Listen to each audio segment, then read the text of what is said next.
परम आदरणीय आज की सभा के अध्यक्ष जी, भाई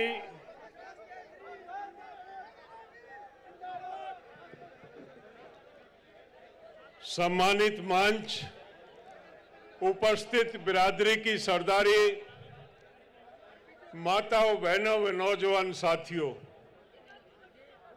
मुझे पता आप लोग सुबह 10 बजे से आके यहां बैठे हैं और 10 बजे से इस समय तक बैठना ये एक बहुत बड़ी तपस्या। मैं आपका ज्यादा समय नहीं लूंगा।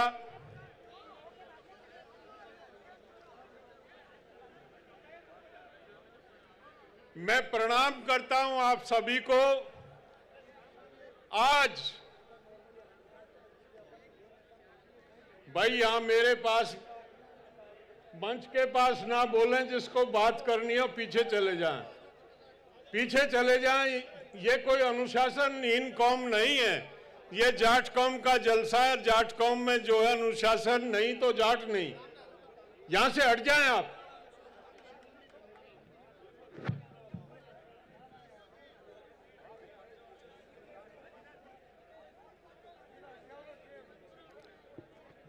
आज इस जाट कुंभ में पृथ्वी की सबसे श्रेष्ठ कौम यहां पे उपस्थित, ये मैं नहीं कह रहा हूं, भगवान शंकर से पार्वती ने कहा कि ये जाट कौन। भगवान शंकर ने कहा कि पृथ्वी की सर्वश्रेष्ठ कौम, महाबलवान, युद्ध में दुश्मन के छक्के छुड़ाने वाली कौम, न्याय के लिए लड़ने वाली कौम जाट कहलाता। ये जाटों का कुंभ है। हमको अपनी कौम की गरिमा को बचाने के लिए यहाँ पे आत्म चिंतन करने के लिए यहाँ इकट्ठा हुए हैं। क्यों आज इसकी आवश्यकता पड़ी है, इस पे मनन करने के लिए इकट्ठा हुए हैं। मेरे से पूर्व बहुत से वक्ता आए, सबने अपने अपने तरीके से कौम को किस तरह से, अरे भाई मान जाओगे या पता नहीं क्या बात है। भाई वॉलंटियर कहां है?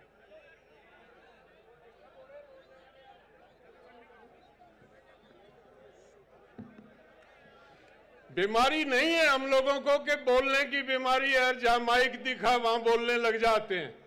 हम आए अपने भाइयों से बात करने के लिए, हम आए अपने संगठन के ब्याह पे कोई एक कार्य नीति तय करने के लिए, जिससे हमारे कौम के नौजवान को दिशा मिल सके। हमको बात करनी है, हमको चर्चा करनी है। हम कहाँ हैं, हमको जाना कहाँ है, वो रास्ता कौन सा। गंभीर विषय को लेके चिंतन करने आए। मैं ऑल इंडिया जाट महासभा से पिछले 25 साल से जुड़ा हूं। 1998 में ऑल इंडिया जाट महासभा के अध्यक्ष दारा सिंह को चुना गया। दारा सिंह जी को चुनने के बाद राजा राम जी वहां पे मौजूद थे। ये चर्चा हुई। ऑल इंडिया जाट महासभा के 4 विषय तय किए थे चौधरी छोटू राम जी के जमाने में। ऑल इंडिया जाट महासभा समाज से सामाजिक कुरीतियों को खत्म करने के लिए काम करेगी। ऑल इंडिया जाट महासभा समाज के शैक्षिक उत्थान के लिए काम करेगी। ऑल इंडिया जाट महासभा समाज की आर्थिक उन्नति के लिए काम करेगी। ऑल इंडिया जाट महासभा समाज के राजनीतिक हितों का ध्यान रखेगी। ये 4 मुद्दे मैंने तय नहीं किए, ये चौधरी छोटू राम जी के माध्यम से तय किए गए थे और इन्हीं 4 मुद्दों को लेकर ऑल इंडिया जाट महासभा निरंतर काम करती। 1998 में जिस समय दारा सिंह जी को अध्यक्ष बनाया गया, हमने इन 4 में से ये तय किया कि कौम की आर्थिक स्थिति को मजबूत करने के लिए क्या किया जा सकता। 1998 25 दिसंबर में दारा सिंह जी अध्यक्ष बने। 23 दिसंबर 98 25 सितंबर 1998 में वो अध्यक्ष बने और 23 दिसंबर 1998 में जोधपुर से चौधरी चरण सिंह के जन्मदिन के अवसर पर जाटों को आरक्षण चाहिए, ये लड़ाई शुरू हुई। ये तमाम जो हमारे सीनियर साथी हैं, ये यहाँ बैठे हैं, वो लड़ाई आप लोगों की मजबूती की वजह से, आपके सहयोग की वजह से, आपके संगठन की वजह से वो लड़ाई जीती गई, जाटों को आरक्षण मिला। मुझे ये कहने में संकोच नहीं है, 1 लाख से ऊपर जाटों के बच्चों को ओबीसी मिलने के बाद इस राजस्थान में नौकरियों में जगह मिली। 1 लाख से ऊपर बच्चों को। कोई आदमी 100 नौकरी दिलवा सकता है किसी को? इस संगठन की लड़ाई थी। 1 लाख से ऊपर नौजवान, और अगर देश में बात की जाए तो 2 लाख जाट परिवारों को इसका लाभ हुआ, इसमें नौकरियां मिली। बच्चों को, लाखों बच्चों के दाखिले अच्छे कोर्सों में हुए। ये भाई नहीं,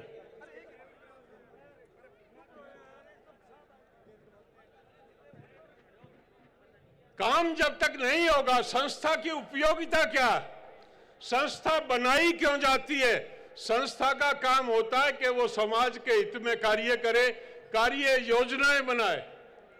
आज फिर ये क्यों नौबत आई? आज हम 23 साल के बाद उसी मैदान में फिर इकट्ठा हैं।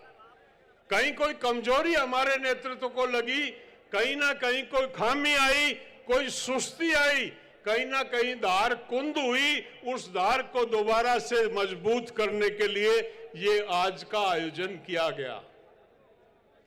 जिस तरह का राजनीतिक माहौल, जिस तरह का सामाजिक माहौल देश में बना हुआ, और सामाजिक माहौल में जिस तरह से हमारी कौम का नौजवान बह रहा, ये चिंता का विषय। अगर हमने अपने कौम के नौजवान को ये ना बताया कि हम कौन, हमारे पूर्वज कौन थे, हमारी क्या कुर्बानी इस देश और इस समाज के लिए है, वो बच्चे जानेंगे नहीं।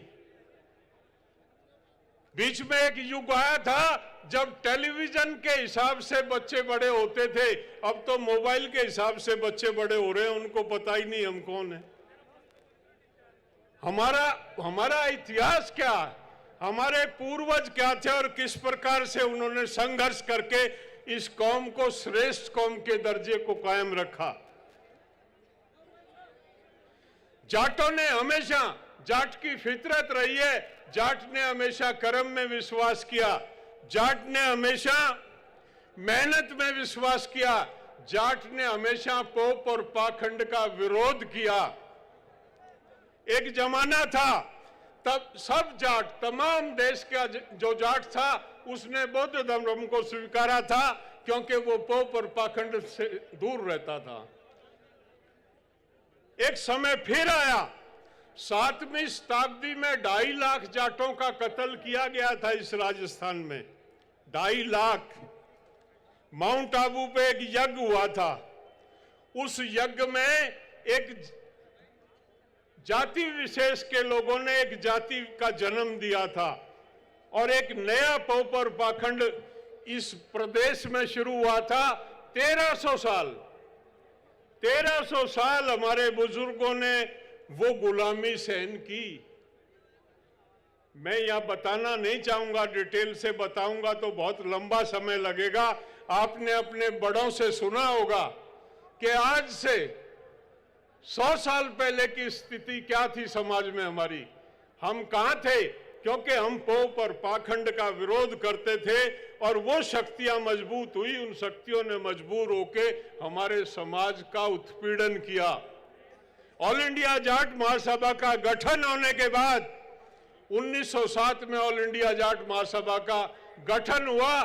जाट ने अंगड़ाई ली और जाट ने तय किया कि अब ये जुल्म बर्दाश्त नहीं होगा, और उसी का नतीजा था कि सीकर में जब चौधरी छोटूराम आए थे, 1.25 लाख जाट पलकटी और कुआड़ी लेके उस सिस्टम को खत्म करने के लिए खड़ा हुआ था।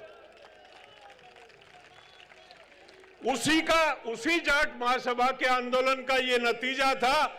चौधरी छोटूराम पूरे राजस्थान का उन्होंने दौरा किया। वो सर्वे सर्वा थे उस टाइम जाट महासभा के। उन्होंने दो बात कही हर मीटिंग में। चौधरी छोटूराम कहते थे दुश्मन पहचानो, बोलना सीखो और दुश्मन पहचानो। बोलना तो सीख गया हमारा नौजवान, एक बात तो मान ली चौधरी छोटूराम की कि बोलना सीख गया, लेकिन दुश्मन नहीं पहचान पाए हम। आज हमको अपना दुश्मन पहचानने की जरूरत है कि हमारा दुश्मन कौन, हमारा मित्र कौन है, हमारा शत्रु कौन है। अगर उस पे हम काम नहीं करते हैं तो ये कौम कभी आगे नहीं बढ़ सकती। आज जिस तरह का राजनीतिक माहौल है, हमारी कौम को बखेरा जा रहा, हमारे नौजवान को गुमराह किया जा रहा, हमको उधर ले जाया जा रहा जो हमारी नस्ल, जो हमारा डीएनए नहीं है, उस गली में हमको घुसाया जा रहा। जाट, बहुत से लोग आज कहते हैं आज अगर आपको हिंदू बनना है तो एक दल विशेष का मेंबर बनना पड़ेगा, अगर आप दल विशेष के मेंबर नहीं है तो आप हिंदू नहीं रह सकते। भाई क्यों क्यों नहीं रह सकते? कौन हमको सर्टिफिकेट देगा कि हम हिंदू हैं या नहीं है? हम हिंदू थे, हम हिंदू हैं, हम हिंदू रहेंगे, कोई हमें हमारे हक को छीन नहीं सकता। राम की बात करते हैं, हमसे सवाल करते हैं, हमसे बहस करते हैं। हमारा राम सोते राम, जागते राम, बैठते राम, उठते राम। किसान जब खेत जाने के लिए बैलों को खोलता है तो बोलता है ले राम का नाम। जब वो हड़ पे जुआ रखता है तो वो कहता है ले राम का नाम। जब वो गाड़ी के पंजारे बैठता है तो बोलता है ले राम का नाम। जब भी वो कोई शुभ कार्य करता है तो वो कहता है ले राम का नाम। लेकिन वो कभी किसी मंदिर में पानी चढ़ाने नहीं जाता। देखा है अपने बाप दादा को, अपने को, किसी को? ये अंतर आ गया जाट में। हमारे बाप दादा का राम उनके साथ रहता था, उनकी जेब में रहता था, निकाल के अपने से मिल लेते थे। आज हम राम को ढूंढने के लिए मंदिर में जाते हैं। एक पंडित जी कहता पानी चढ़ा दे। भाई पत्थर की मूर्ति है, ये तो वहां मकराना बनती है, एक कारीगर ने बनाई थी। बोला मैंने इसमें प्राण प्रतिष्ठा कर दी। भाई तेरा बाबू मरा, तने उसको प्राण प्रतिष्ठा क्यों नहीं करी? अपनी माँ की क्यों नहीं करी? अपने रिश्तेदारों की क्यों नहीं करी? अगर ऐसा ही प्राण प्रतिष्ठा करने वाला था, वो हमको बेवकूफ बनाता।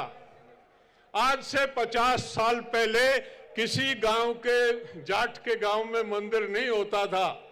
शिवालय होते थे जोड़ के किनारे, औरतें थोड़ा सा दूध लेके लोटे में पानी में डाल के जाके उस पर चढ़ा देती थी। कोई उसमें पंडित नहीं होता था, कोई ढोंग और पाखंड नहीं होता था। आज हमारे बच्चों को पता ही नहीं है। आज हमारे बच्चे हरिद्वार जाते हैं नंगे पैर, भागे कावड़ उठा के ला रहे हैं। अरे तेरे खेत में कावड़ है, तेरे खेत में गंगा।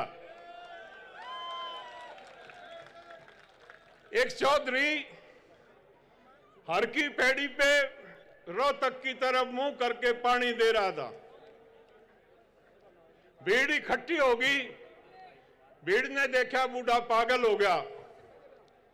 उन्होंने कहा, जब वो रुक गया, भीड़ होगी, मजमा लग गया, तो उन्होंने कहा चौधरी साहब क्या बात थी? कहने लगा मेरे गेहूं है, उनमें पानी दे रहा हूं। कहने लगा खेत कहाँ है आपका? कहने लगा रोहतक है। कहने लगा चौधरी पागल हो गया, 250 किलोमीटर पानी जागा। अरे ये सूरज बोला करोड़ों किलोमीटर दूर है, इस बामण का पानी उड़े जा रहा है, तो मेरा रोहतक जाने में क्या लगता? बहुत ही श्रेष्ठ कौम,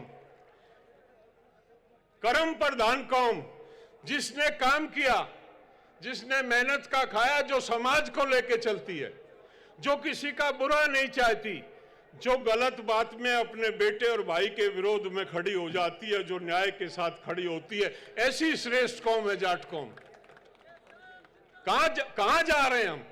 किस दिशा में जा रहे हैं? कौन सी दिशा इनता हमारी कौम में बनी है? इसमें एजेंडा है सामाजिक कुरीतियों का। इसलिए बोल रहा हूं राजा राम जी कि इस पे बोला नहीं कोई। नेता आते हैं, वो अपने नेता, हर आदमी बेचारे की मजबूरी है, वो अपनी पार्टी की बताने लगता। समाज में हमको, समाज ठीक होगा तो जाट ठीक होगा, और जाट ही नहीं रहेगा तो फिर करेंगे क्या इस धंधे का। बच्चों को जाट बनाओ भाई, बताओ हम जाट हैं, हम अन्याय से लड़ते हैं, हम पोप और पाखंड में नहीं पड़ते हैं, हम मेहनत करते हैं, हम हर उसके साथ हैं जिसका कोई नहीं है, उसके साथ हैं हम।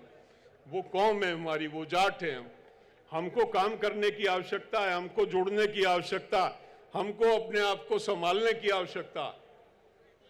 एक सुबह कह रहे थे, एक विधायक जी पूर्व मंत्री थे, वो कहने लगा अगर नियम अनुसार होगा तो कार्य हो जाएगा। अरे आपको नियम तोड़ने के लिए भेजा विधानसभा में, जो नियम हमारे अनुसार नहीं, जो नियम हमारे अनुसार नहीं है उसको बदल दो, इसलिए विधानसभा बनाई जाती है। क्या होता है नियम अनुसार नहीं होगा, लेकिन कमजोर नेतृत्व तो ऐसी बातें करता, नियम बताता। कहीं ना कहीं आपका दबाव कम, लाखों जाट बैठे हैं और नियम बताया जा रहा है। हम देवीलाल जी के साथ रहे, मुझे देश के जो क्रीम थी उनके साथ रहने और सीखने का मौका मिला मुझे। मैं चौधरी चरण सिंह के चरणों में बैठ के मैंने सीखी राजनीति में, 7 साल उनके चरणों में रहा। मैंने कुंभाराम जी के साथ काम किया, मैंने दौलत राम जी के साथ काम किया, मैंने नाथूराम जी के साथ काम किया, मैंने ओड़ा जी के साथ में काम किया, मैंने महेंद्र सिंह टिकैत जी के साथ में काम किया। जो तोप थी हिंदुस्तान में अपने समय की, मुझे सौभाग्य मिला सबके साथ काम करने का। एक दिन हम एक काम से गए, चौधरी देवीलाल जी के यहाँ बैठे थे, बोला हर्षवर्धन आजा भाई, ये बच्चे आए इस काम के लिए। तो हर्षवर्धन कहने लगा जी ऐसा कोई नियम नहीं है। कहने लगा वो नियम जो नहीं है ना उसको ले आओ, उसको बदल देंगे हम, काम तो यही होगा जो ये कह रहा है। ऐसा नेता चाहिए हमको, ऐसा नेता चाहिए इस कौम को जो इस तरह से कौम की मजबूती के काम करे। आपको चुन दिया हमने, विधानसभा भेज दिया, आपका दायित्व है। गलत सही क्या होती है, हम कोई सूरज चांद तुड़वा के थोड़ी मंगा रहे हैं। हमारी गली नाली मोहल्ले की जमीन की छोटी मोटी समस्याएं कोई बदली है, कोई थाने तहसील का केस होगा, नियम क्या करेगा उसमें? तेरा काम ये है तू फैसिलिटेट कर लोगों के साथ। तो ये इस तरह की बातें करना हमको बिल्कुल एकदम से बड़ा, कहीं ना कहीं जब दबाव कम होता। हमने आंदोलन चलाया 13 महीने दिल्ली में। जब दिल्ली में आंदोलन कर रहे थे तो हमने घेराबंदी कर ली, 8 नंबर फेल हो गया हमारा, दिल्ली जयपुर रोड। दिल्ली जयपुर रोड का जुआ पकड़ने के लिए कोई तैयार नहीं हुआ। मैं मीटिंग में बैठा था संयुक्त किसान मोर्चे की, मैंने कहा भाई ये बड़े बड़े नेता हैं, पहले तो हरियाणा जो पड़ता है इस बेल्ट में ये योगेंद्र यादव देखेगा, रेवाड़ी क्षेत्र इसका पड़ता है, फिर अलवर वाले देखेंगे, उसके बाद हम आगे वालों को दुखी करेंगे। तो उन्होंने हाथ उठा दिया कि हमारे बस की बात नहीं है। मैंने कहा नहीं है तो इसको जाट महासभा देखेगी, इसको चौधरी राजा राम देखेंगे। 13 महीने राजा राम जी वहां बैठे रहे। इतिहास में पहली दफे नेशनल हाईवे नंबर 8 13 महीने बंद हुआ। ये जाट है, ये जाट की ताकत है, ये जाट का संगठन।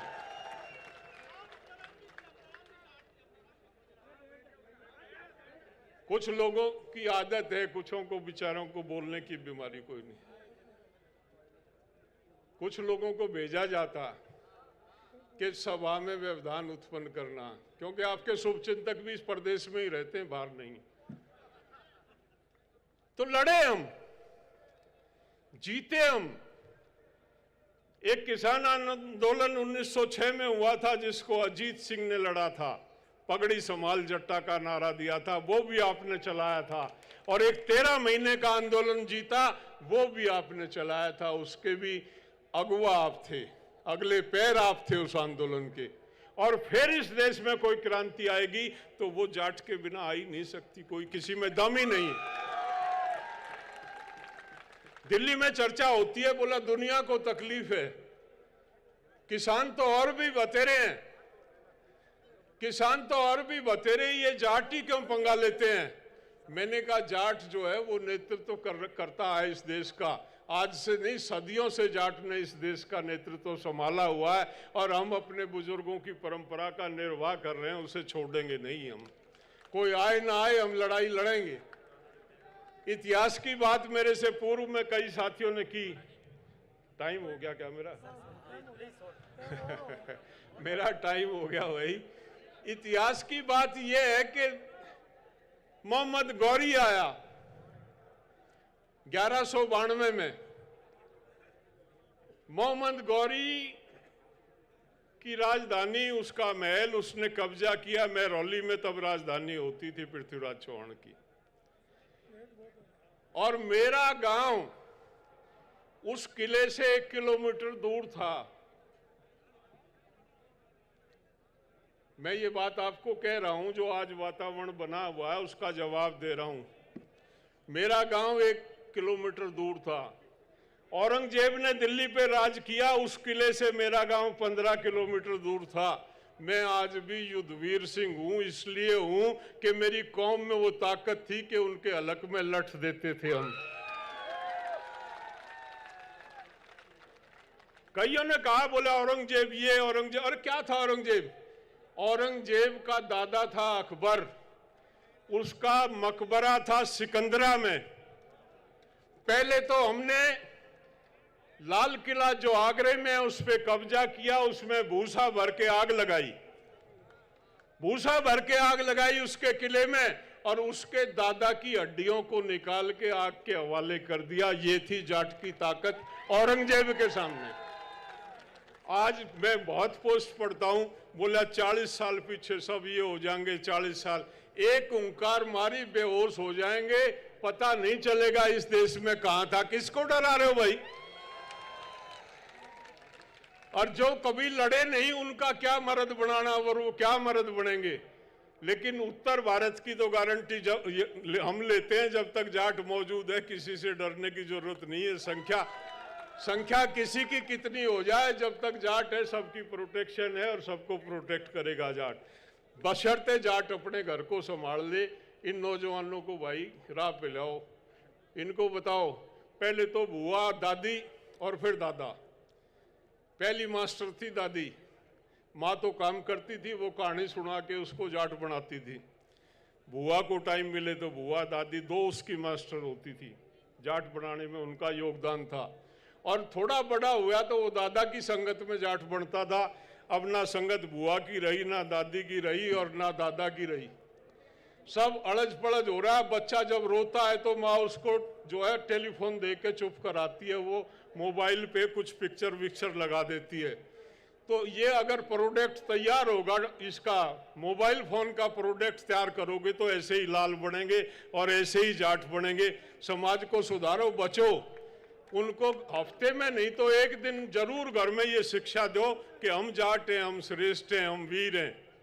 जाट का तो पहचान, जाट को अपनी जाति नहीं बतानी पड़ती। जाट जब सड़क पे जा रहा है तो उसकी कद काठी, उसकी चाल डाल, उसका चेहरा मोहरा देख के आदमी समझ जा रहा है जाट है। और एक आध परसेंट गलती हो जाए, जैसे ही वो बोलता, तो बोलना तो आपको पता ही है हमारा बोलना कैसा है, लट सा पड़ता है जिस पे बोलते हैं सामने वाले पे। जैसे ही वो बोलता एकदम सर्टिफाइड हो जाता, अटेस्टेड कॉपी हो जाती, पक्का जाट है। तो अपनी इस पहचान को कायम रखो। ये पहचान जिस दिन मिट गई उस दिन दिक्कत आएगी। अभी तक हम इसलिए सरवाइव कर रहे हैं, इसलिए हमारे सारे काम हो रहे हैं कि अभी तक हमने, हमारे पूर्वज जिंदा हैं, इनके सानिध्य में अपनी पहचान को कायम रखा। अगर अपनी पहचान को हम खो गए तो फिर मुश्किल पड़ेगा, फिर जरूर वजूद मिट जाएगा। पहचान बनाने के लिए यहाँ से गांव में जाओ, वंस ए मंथ, महीने में एक दफे एक मीटिंग करो कि जाट कौन, जाट कैसा, बच्चों को बताओ, तो इस कौम का भविष्य उज्जवल है। कोई टेंशन की बात नहीं है, ना तो अंधकार ही अंधकार है। धन्यवाद। जय जाट।